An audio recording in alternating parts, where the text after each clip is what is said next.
A reforma da Previdência, embora já amplamente debatida, ainda suscita dúvidas, muitas dúvidas. Quando será possível, depois da mudança, o cidadão contribuinte conquistar sua aposentadoria?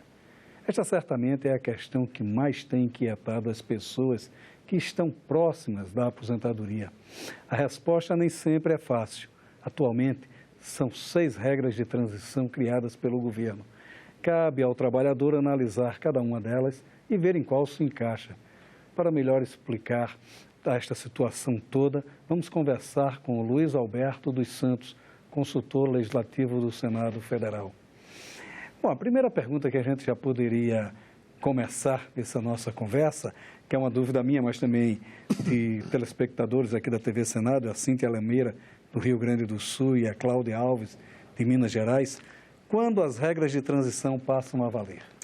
Bem, isso é realmente um ponto muito importante. Como regra aplicável aos servidores públicos federais e aos segurados do INSS, a aplicação é imediata, ou seja, promulgada a emenda, no dia seguinte já estão valendo essas novas regras de transição que vão dificultar um bocado aí a compreensão mesmo, porque são realmente várias possibilidades e opções. Mas há também uma discussão em curso no Senado Federal, da PEC paralela, que vai disciplinar a aplicação dessas regras para os estados e municípios, para os servidores dos estados e municípios. E aí vai depender de quando essa PEC paralela será aprovada e, posteriormente, da aprovação de uma lei ordinária por cada estado, para que essas regras também sejam aplicadas para os servidores estaduais e municipais daquele estado. Enquanto isso, não. De modo que, para os servidores federais e segurados do INSS, as regras de transição são de aplicação imediata. Também há uma outra dúvida. Quanto aos servidores públicos, quem tem que pagar o pedágio de 100%? Isso é uma dúvida do Isaías de Souza, de São Paulo, e do Antônio Marcos Evangelista, também de São Paulo. Bom, essas regras que tratam do pedágio de 100%, elas só valem para quem tiver ingressado no serviço público até a data da promulgação da emenda. Então, quem ingressar depois, essas regras não se aplicam. O pedágio de 100%, no entanto, ele incide sobre o tempo de contribuição que estiver faltando para este servidor atual completar 30 ou 35 anos, ou menos, no caso do professor, 5 anos a menos, no caso do professor ou da professora. E se ele já tiver, portanto, 30 ou 35 anos, não há pedágio. Aí ele só precisa realmente esperar a idade mínima que a PEC estabelece, que é para a mulher de 57 anos e para o homem de 60 anos, também com redução de 5 anos para os professores e professoras. De modo que, se a pessoa já tem 30 ou 35 anos de contribuição, ou 30, 25 no caso de professor, ele não vai precisar contribuir mais tempo por causa do pedágio, mas vai precisar por causa da idade. Porque, diferentemente do que acontece hoje, em que a cada ano adicional ele pode reduzir 1 ano na idade, não vai mais haver essa possibilidade. Ou seja, acaba a fórmula 85-95, que permitia a aposentadoria com menos do que 60 ou 55 anos. A partir de agora, então, nós vamos ter idades rígidas, e nessa regra específica de transição, onde a idade é um pouco menor para o servidor público, porque a regra geral é de 65 e 62 anos, ele terá, então, que cumprir pedágio para além dos 30 ou 35. Mas se ele já tiver os 35 anos, no caso de homem, ou 30, não, aí não há pedágio. Também uma outra discussão também interessante é quanto à iniciativa privada, como ficam as regras de transição para a iniciativa privada. Bem, a Noelma Barbosa, do Rio de Janeiro, e a Letícia Moreira. As regras de transição, tanto no regime geral quanto no regime dos servidores públicos, são bastante variadas, né? E nós vamos ter regras de transição tanto para os trabalhadores em geral, quanto para aquelas pessoas que estão, por exemplo, no exercício de atividades insalubres, as atividades especiais, que dão direito à aposentadoria especial. Como estão sendo extintas as atuais formas de aposentadoria por tempo de contribuição e por idade, em favor de um novo regime que exige uma idade mínima e um tempo de contribuição mínimo para os novos segurados, a proposta estabelece um conjunto de alternativas que começa com a elevação da idade somada ao tempo de contribuição, que vai ter que atingir 86 ou 96 pontos, que é a regra que já está em vigor para não ter aplicação do fator previdenciário, no caso do INSS, com tempo mínimo de contribuição de 30 ou 35 anos. Veja, não há, nesse caso, uma idade mínima. Mas como a soma de tempo de contribuição em idade é de 86 ou 96, isso já determina uma idade, né? Então, essa idade mínima decorre da supressão, portanto, desses 96 pontos, por exemplo, os 35 anos de contribuição, 61 anos. É menos do que da regra nova, de 65 anos para o homem, né? Mas essa regra de pontos, ela vai aumentando progressivamente, de modo a atingir 100 pontos para a mulher, 105 pontos para o homem, a partir de 2020. Então, há uma elevação progressiva desse requisito que, digamos, é a primeira regra de transição, onde não tem idade mínima, mas há uma soma de tempo de contribuição com idade que vai dificultar o acesso imediato desses trabalhadores. A outra regra, ela estabelece, sim, uma idade mínima, né? E aí essa idade mínima é de 56 ou 61 anos, 56 para a mulher, 61 anos para o homem, com 30 ou 35 anos de contribuição, mas essa idade mínima também vai aumentando progressivamente até chegar aos 62 ou 65 anos, ou seja, a partir de 2020, a cada ano, essa idade vai aumentando. Então, se a pessoa conseguir completar o seu tempo de contribuição daqui a 3 ou 4 anos, já não vai ser mais 56 ou 61, vai ser 63 anos, por aí. Então, essa regra vai também sendo aumentada. Os professores têm uma redução de 5 anos, né, mas também vai aumentando a idade mínima. A regra de transição número 3 é uma regra que não tem a idade mínima, não tem a idade mínima nem a soma de pontos. É preciso que a pessoa tenha, de fato, a contribuição por 30 ou 35 anos, mas há um pedágio, né? E ela só se aplica para quem estiver a menos de 2 anos de completar os seus 35 ou 30 anos de contribuição. Então, esta regra exige que a pessoa pague um pedágio de 50% do tempo que falta. Então, como ela pode estar a se aposentar dali a 2 anos, então, se são 2 anos, ela terá que trabalhar mais 3 anos. Mas, nesse caso, ela perde no valor do benefício. Ela vai sofrer uma redução decorrente da aplicação do fator previdenciário. Esse fator previdenciário é uma fórmula, foi criada em 1999, que reduz o valor do benefício em função da idade, de modo que quem se aposente com menos do que 60, 61 anos, pode perder, a depender de quando for se aposentar, com que idade for se aposentar, pode perder 30% do valor do seu benefício. Então, se a pessoa começou a trabalhar muito cedo, ela pode sofrer uma perda muito grande por estar se aposentando antes de completar esses 61 anos de idade, que a outra regra estabelece. Além disso, nós temos uma outra regra, que é uma regra de transição para aposentadoria por idade. E aí, nesta regra, a idade é 65 ou 60 anos, é a mesma regra de hoje, portanto não altera, né? Mas ela, e só se aplica para quem já está no mercado de trabalho, não para os novos segurados, né? E nesta regra, ele precisará ter 15 anos de contribuição. Mas claro que aí o valor do benefício também vai ser calculado proporcionalmente em função desse tempo de contribuição. E, finalmente, aí nós temos uma outra regra, que aí é a mesma regra do pedágio de 100%, que foi fixada também para os servidores públicos. Ou seja, quem já estiver trabalhando no regime geral filiado ao INSS poderá se aposentar com 57 ou 60 anos, e aí tem um cálculo de benefício um pouquinho melhor, mas desde que cumpra um pedágio equivalente a 100% do tempo que falta. E se essa pessoa tiver, portanto, faltando 10 anos para se aposentar, na verdade, ela vai ter que trabalhar 20 anos, além de ter essa idade, né? Ela vai ter que conciliar, portanto, idade com o tempo mais o seu pedágio, e se ela não tiver uma condição, terá que ter a outra. Então, são 2 condições cumulativas.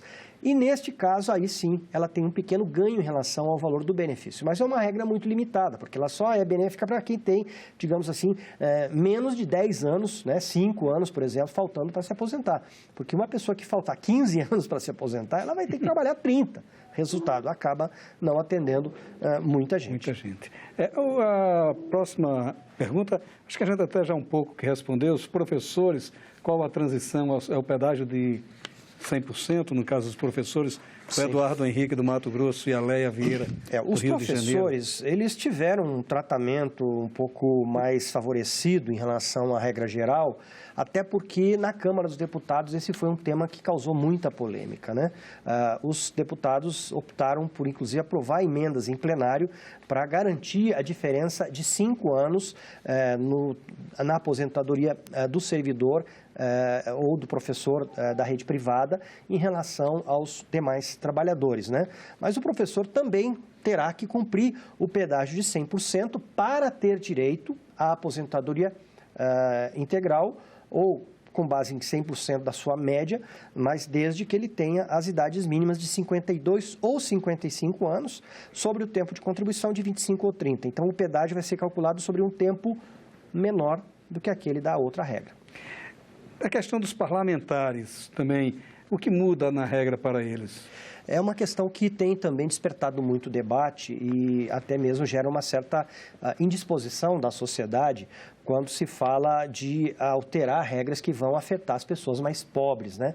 E a reforma da Previdência, 81% do ganho que o governo vai ter em termos financeiros com ela vai vir dos trabalhadores filiados ao INSS, que são os trabalhadores mais pobres do país, né? Então, na verdade, de cada R$10, R$8 virão desses trabalhadores. Então, muita gente dizia, olha, por que estamos mexendo na aposentadoria do INSS e mantendo os privilégios dos parlamentares? Mas, na verdade, os parlamentares estão sendo, sim, atingidos pela reforma da Previdência e uma primeira questão é, acabam os regimes de previdência de parlamentares. Só serão mantidos aqueles regimes já criados e como regimes em extinção para os atuais parlamentares que optarem por continuar nessa condição, ou seja, contribuindo sobre a totalidade do seu salário como deputado, do seu subsídio, para constituir um direito que eles já estão constituindo, alguns deles há algumas décadas, né?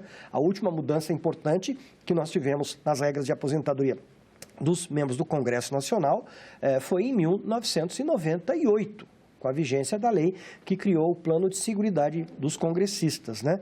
Naquela ocasião, estabeleceu-se uma idade mínima de 60 anos para o parlamentar poder se aposentar nessa condição, com 35 anos de contribuição, sem diferença entre homem e mulher, né? E o valor da aposentadoria seria proporcional ao número de anos de mandato.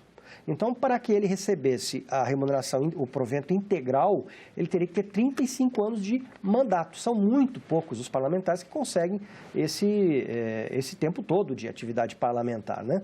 Com a regra nova, o que vai acontecer? Aqueles parlamentares que ainda não cumpriram esses requisitos de idade mínima e de tempo de mandato, eles vão ter que cumprir um pedágio, né? E a idade vai aumentar de imediato, portanto, sem regra de transição, para 62 ou 65 anos.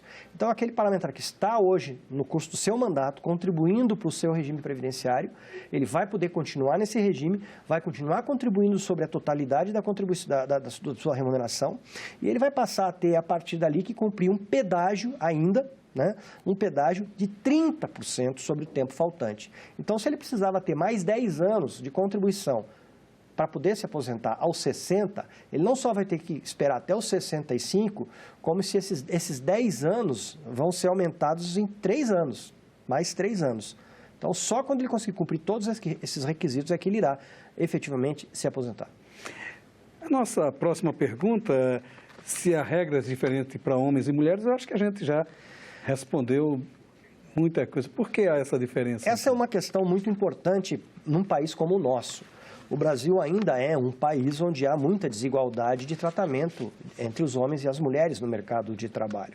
As mulheres têm muito maior dificuldade que os homens de manter uma carreira profissional estável ao longo do tempo. As mulheres passam, mais do que os homens, por períodos de desemprego, né, ou por períodos de renda baixa, de informalidade, além de ter que conciliar a sua jornada de trabalho com aquilo que se chama de segunda ou terceira jornada, né? O trabalho doméstico, o cuidado familiar, com os filhos, etc. A maternidade continua sendo um fator importante que altera a rotina e o ritmo de trabalho das mulheres, de modo que é muito difícil dizer que as mulheres devem ter o mesmo tratamento dos homens. Não, elas merecem um tratamento diferenciado. E essa situação foi reconhecida pela proposta de emenda à Constituição, ainda que de forma limitada, porque para os novos segurados nós vamos ter a redução da diferença para fins de aposentadoria do homem e da mulher de 5 para 3 anos, ou seja, de 60 e 65 vai passar para 62, no caso da mulher, a idade mínima, né? Nós vamos ter ainda assim um tratamento diferenciado, no caso do INSS, em relação ao cálculo do benefício, porque como as regras estão mudando drasticamente e vão levar em conta o tempo de contribuição, a partir de 15 anos de contribuição, a mulher já terá direito ao cálculo de benefício com base em 60% da sua média e mais 2 pontos a cada ano, 2 pontos percentuais a cada ano adicional de contribuição, de modo que ela vai precisar ter 35 anos de contribuição efetiva para ter direito a um cálculo de benefício de 100% da sua média de contribuições. O homem vai precisar de 40 anos para chegar a esse 100%. Então, são tratamentos que foram preservados, ainda que de forma muito limitada, para valorizar o trabalho feminino, numa situação ainda de profunda desigualdade no mercado de trabalho. A questão do tempo de serviço versus idade mínima, como é que fica? A gente já falou também um pouco sobre isso. Na verdade, o tempo de serviço, ele já foi abolido na reforma da Previdência de 1998. Ou seja, não existe mais aposentadoria apenas por tempo de serviço. É preciso que a pessoa comprove a contribuição. E a Constituição, inclusive, passou a prever, a partir de 2003, um regime de contribuição até mesmo para as donas de casa, que podem contribuir facultativamente para ter direito a um benefício, pagando uma alíquota menor, mas tem que contribuir. Então, em todos os casos, para se ter algum direito à aposentadoria no Brasil, é preciso comprovar o recolhimento da contribuição. Então, esse é um primeiro ponto. Quanto à questão de tempo de, portanto, contribuição versus idade mínima, nós passamos a ter, a partir daqui, como regra permanente para os novos segurados, a obrigatoriedade de cumprir uma idade mínima, que vai depender da situação, seja homem, mulher, professor, professora, segurado especial, atividade especial ou não, E essas regras, elas são diferentes das regras de transição. Ou seja, nós temos regras um pouquinho mais brandas para quem já está no mercado de trabalho, mas ainda assim são regras muito rigorosas em relação àqueles que irão ingressar. Nós temos ainda que levar em conta essa situação do pedágio. O pedágio, ele é um adicional de tempo de contribuição, é um excesso de tempo de contribuição que permite, em alguns casos, a redução da idade. Ou seja, pode se aposentar com uma idade menor, mas desde que contribua por um tempo maior. No mercado de trabalho no Brasil hoje, lamentavelmente, e isso decorre também da crise econômica, é muito difícil a empregabilidade a partir de uma certa idade. Ou seja, as pessoas em idade mais avançada, elas têm muita dificuldade de se manter no mercado de trabalho e de continuar contribuindo. Então, esses pedágios vão atingir pessoas numa fase das suas vidas, após os 50, 55 ou 60 anos, em que elas vão ter grande dificuldade de conseguir contribuir. E realmente, se elas não contribuírem, elas não vão poder completar o tempo para esses benefícios das regras de transição. Nós ainda temos aqui umas 4 perguntas, e o tempo está encurtando. Verdade. Então, vamos ver se a gente consegue ser. A questão dos militares, por que as regras deles são mais leves? É uma preocupação do Charles. Essa é uma opção, literalmente, é uma opção de natureza política. Há muitos países que unificaram as regras e que os militares seguem as mesmas regras dos servidores públicos e dos demais trabalhadores. No Brasil, nós tivemos até recentemente, inclusive, a igualdade de direitos e obrigações. Os servidores civis se aposentavam basicamente com as mesmas regras que os militares, ou vice-versa. A partir da emenda constitucional número 41, começou a haver uma diferenciação maior. As regras dos servidores públicos estão na Constituição, agora está havendo uma desconstitucionalização, ou seja, estão deixando de ter previstas na Constituição, mas ainda assim as regras previstas na regra de transição são regras muito mais rígidas.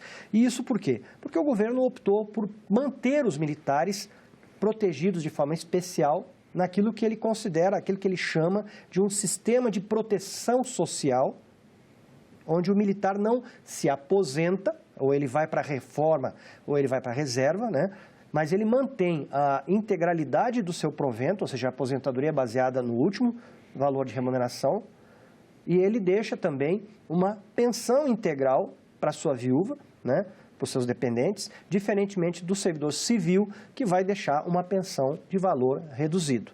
Então, é uma opção política. Não há nada que obrigue a se tratar os militares de forma diferenciada. Mas, em função da carreira do militar, onde ele está sujeito a condições diferenciadas em termos de mobilidade, de ter que circular em lugares inóspitos no território nacional, de defender as fronteiras, de situações de risco e perigo, o governo optou por preservar esses direitos. A discussão ainda está na Câmara, nem chegou aqui ainda. Exatamente, ainda há um projeto de lei em tramitação na Câmara dos Deputados. A questão do auxílio-doença, isso atrapalha na aposentadoria? Não, o auxílio-doença, para quem nunca teve a infelicidade de passar por isso, é um benefício que a Previdência assegura àquele trabalhador que temporariamente ele não pode continuar trabalhando. Mas a legislação, ela conta esse tempo de gozo de auxílio-doença como se fosse tempo de contribuição mesmo, né, para efeito de gozo de benefício futuro. E o auxílio-doença, se ele se prolongar no tempo, ele pode dar origem a uma aposentadoria por invalidez. Então, ele não se confunde com a aposentadoria e não prejudica o direito à aposentadoria. É uma situação, é um seguro, né, que a Previdência reconhece em função da incapacidade temporária do trabalhador continuar na sua atividade. A gente tem mais 3 minutinhos e 2 perguntas, mas eu acho que vai dar tempo, sim. A aposentadoria especial, e quem trabalha em áreas de risco, ela tem esse direito? É uma preocupação do Ricardo Araújo e da Adriana Aparecida? Isso tem sido um tema muito problemático na medida em que a reforma da Previdência está acabando com o direito à aposentadoria especial em função de periculosidade. Então, não vai mais haver essa aposentadoria especial por periculosidade. A aposentadoria especial passará a ser apenas e tão somente em função da exposição aos chamados agentes nocivos, ou seja, agentes físicos, químicos, produtos químicos, biológicos, enfim, que causem dano à saúde. E essa aposentadoria especial, ela vai estar condicionada, na regra de transição, a uma soma de tempo de contribuição com idade, e aí vai depender do tipo de exposição, são 3 faixas de requisitos, dependendo do nível de exposição, do tipo de exposição a esses agentes, mas para os novos segurados vai ter que ser também cumprida a idade mínima. E essas regras estão sendo muito questionadas atualmente na comissão, enfim, pelos congressistas, que entendem que essas regras de idade mínima não deveriam ser estabelecidas para fins de aposentadoria especial. Então, a aposentadoria especial não vai mais poder ser vinculada a exercício de atividades perigosas ou atividades de risco. Não, apenas em função da exposição aos chamados agentes nocivos.